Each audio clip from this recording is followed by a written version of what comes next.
கொடுத்துருக்கீங்களே பிள்ளை அவன் என்னாச்சு போக முடியல. என்னாச்சு ஒரே வாடையா வீசுது. நான் இதுதான் முதல்ல சொன்னேன். என்ன கணவன் இல்லாமல் ஒரு குழந்தை பிறந்தால் அந்த குழந்தையால் உனக்கு சிறுமைதான் கிடைக்குமே தவிர பெருமை கிடைக்காதுன்னு சொன்னேன். சரி கேட்டியா? கேட்கல.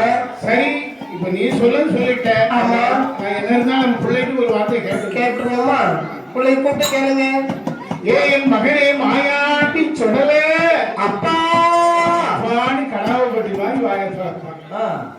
நான் பக்கத்துல இருக்கேன்ப்பா. என்னப்பா மகனே என்ன ராத்திரி நீ எங்கடா போனது? நைட்டா எப்பா மகனே அவனுக்கு இங்கிலீஷ்ல நான் வேட்டைக்கு போனேன்ப்பா. என்ன வேட்டையா? 2 கால்பட்ட வேட்டை. 2 கால் வேட்டை. பறவை வேட்டையா? மனுஷன் போனா மனித வேட்டை. மனித வேட்டையா? ராத்திரி 12 மணிக்கு எங்க போயிடா மனித வேட்டைன்னு? அதாவது நல்ல செவனேறி படுத்து தூங்கிட்டு இருந்தேன். எப்பல நீதான் எப்படி தூங்கிருப்பேன்னு எனக்கு தெரியுமா? திடீர்னு ஒரு வாசனை. சரி வாசனை பொறுக்கே சரி.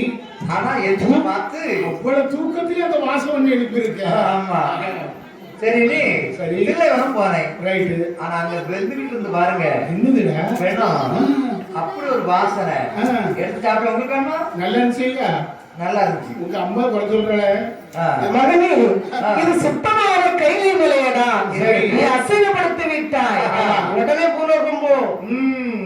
மாணிக்க கைலைக்கு நீ ஆகாதடா. ஆகாதா? அம்மா அப்ப சொத்தை பிடிச்சு போடுங்க. சொத்தா? ஆமா அப்பா காலத்துல பாடு கிடக்கு. சும்மா என்ன வேணும்? சொத்து ஒப்போ மோகன நெத்தியில நேரத்தை சித்த பாடு போட்டு வச்சிருக்கோம் சொத்து. ஏன்னா நீ ஓட்டுற பைக்குக்கே நான் தான் டியூ கட்டுறேன். கேட்டுக்க மகன், ஓட்டுற பைக்குக்கே நாங்க தான் டியூ கட்டுறோம். சரி சரி டியூ தான் நான் கட்டுறேன். டெய்லி போடுற பெட்ரோல் நீ போடுறியா? எனக்கு தெரியாம உங்க அம்மா 100 ரூபா வாங்கிட்டு போறேன். ஆமா அப்படி இருக்கும் உனக்கு சொத்து. தர முடியுமா முடியாதா? கட்டப்படி சொத்தை வேணும். சொத்தா இல்ல சொத்து தானே வேணும். ஆமா அப்ப அப்பாட்ட இருக்கிற 3 தான். அது என்ன 3? ஒரு பெரம்பு, சரி திருவோடு, சங்கு. இந்த 3 தான் அப்பா சொத்து. வேற ஒண்ணும் இல்லையா? பெரம்பதுக்கு பிச்சை எடுக்கும் போது நாய் வெட்டுறதுக்கு. சரி சங்கு இப்பதான் காலிங் பெல் வந்திருக்கு. அப்போ காலிங் பெல் கிடையாது. ஆனா வந்திருக்கேன் பம்பு ஊதுறதுக்கு. சரி திருவோடு இருக்கு. எதுக்கு? இந்த 3 தான் அப்பா ப்ராப்பர்ட்டி. உங்க ப்ராப்பர்ட்டிலாம் நீங்க வச்சுக்கிடுங்க. எனக்கு நான் கேட்கறேன் பாருங்க. இப்போ அசையாத சொத்துன்னா உங்க அம்மா பேருக்கு எழுதி வச்சுக்கேன். அப்படியா? கைலாசமான உங்க அம்மா பேருக்கு தான் இருக்கு. அப்படியா? மகளை சுடலை நீ சுத்தமுள்ள கேலிமொழி அசைவப்படுத்தி விட்டால் பூலோகம் போ. உடனே போடா. சரி என்ன உடனே? வாயாண்டு சிவசுரனை சொல்லுகின்ற அப்பா நான் பூலோகம் போக வேண்டுமையானால் எனக்கு வேண்டிய வரங்கள் தந்தால் தான் அப்பா நான் போவேன். கேளப்பா. அப்பா எனக்கு சரி கொல்ல வராது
என்ன கேட்டாலும் தரப்பா. அப்பா எனக்கு என்ன வர வேண்டும் தெரியுமா? வர வேண்டும். வெல்ல வர வேண்டும்.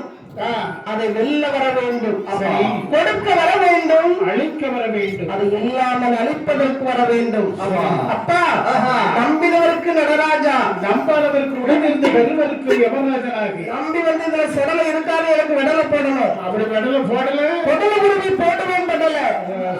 ஆமா சொட்டலை அப்படின்னா சும்மா அத்துறது இல்ல. அத்தரணும் இல்ல அப்பா. அது மட்டுமல்ல, ஆளை வந்த நான் எடுத்து அழுக்கி அழுக்கி ஆட வேண்டிய வரம். ஆமா.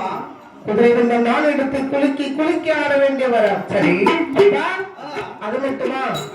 எனக்கு வேற என்ன வேணும் தெரியுமா? கேளை கேளப்பா. பாவநாச கைவிதிலே பாவதித்தம் ஆடவரம். பட்டகராஜன் கோவிலிலே பகட்டி வெளியேறிய வரம். அது மட்டுமல்ல, திருச்செந்தூரிலே சந்தூர்பதி வேலனிடத்தில் எனக்கு கொடிமரம் வெட்ட வேண்டும் என்று வருவார்கள். சரி கொடிமரத்தில் உரையவரம் கொத்தன்மாரை கொல்ல வரம். கொடிமரத்து மூடோடு செந்தூர்பதி போக வரம். செந்தூர்பதியிலே அண்ணன்கிட்ட ஒரு பூசை வாங்க வரம். எதுல வச்சு கொடுக்கணும் தெரியுமா? எதிரே தேரடி முட்டிலே சரி தேரடி வாழ் மாட சுவாமி என்று அந்த தேரடி முட்டிலே மாசி மாதம் 10வது திருநாள் அன்று எனக்கு தேரோட்டம் நடக்கும்ல. கண்டிப்பா அன்னைக்கு இரவு ஆஹா அப்பா மகனே எனக்கு இப்படி ஒரு கருங்கிடா, எங்கடா கிடக்கு? ஒரு கருத்த கிடா, கொளுத்த கிடா, ஊர் சோர் புண்ண கிடா, கோயிலுக்கு வெளியே கட்டி போட்டு வந்திருக்கியா? இந்த கிடா மேடைக்கு பின்னாடி இல்ல, இந்த கிடா, வந்துக்கிடா. இந்த கிடா இப்படி இருக்க ஒரு கருங்கிடா மட்டும் ரத்தம் நிறைய இருக்கும். இந்த கிடா மட்டும் எனக்கு அன்னைக்கு ஒரு பூசை கொடுத்தா சும்மா எப்படி பூசை எடுத்து நான் திருச்செந்தூர்ல இருப்பேன் தெரியுமா? அந்த கிடான உணவு கொடுக்காத. யாரு சொன்னா? இந்த கிடான உணவு கொடுத்தா தானே நீ வெட்டுவ. நாங்க தண்ணி ஊத்தி உனக்கு கொடுத்து வைப்போம். தண்ணி காலுக்குள்ள தண்ணி ஊத்தினா காலை ஆட்டினா நாங்க ஆட்டினாலும் வெட்டுவோம், ஆட்டாட்டாலும் வெட்டுவோம். வெட்டு வெட்டுதான், வெட்டு வெட்டுதான். நாளைக்கு எல்லாத்துக்கும் அன்னதானம் அன்னதானம் தான். உணவு கொடுத்தாலும் வெட்டுனா உனக்கு கொடுக்கலாம் வெட்டுதான். இப்படி ஒரு கருங்களா எனக்கு வேணும்ப்பா. அப்பா எனக்கு அது மட்டுமல்ல, அந்த கொடிமரத்தில் உரையவரம். சரி கொடிமரத்திலே திருக்கொடிவாழ் மாடசுவாமி என்று அந்த திருச்செந்தூருக்குள்ள எனக்கு ஒரு பூஜை வேணும். அங்கே அண்ணன் தரமாட்டான், ஆனா எனக்கு ஒரு தேங்காய் பூசை வச்சா போதும். சரி சரியாப்பா? அது மட்டுமல்ல, அப்பா முச்சந்தி நின்று கொண்டு மூன்று மணி போட வரும், ஆலை போல அலற வரம், ஓலை போல் பதுங்க வரம், பழிப்பாய்ச்சல் பாய வரம். அது மட்டுமல்ல, குழந்தை இல்லாத மக்களுக்கு குழந்தை இது கொடுக்க வரும். அது மட்டுமா, என்ன தந்தாரு என்று சொல்லிட்டாங்க. 3 மாத குழந்தைகளை முட்டை போல்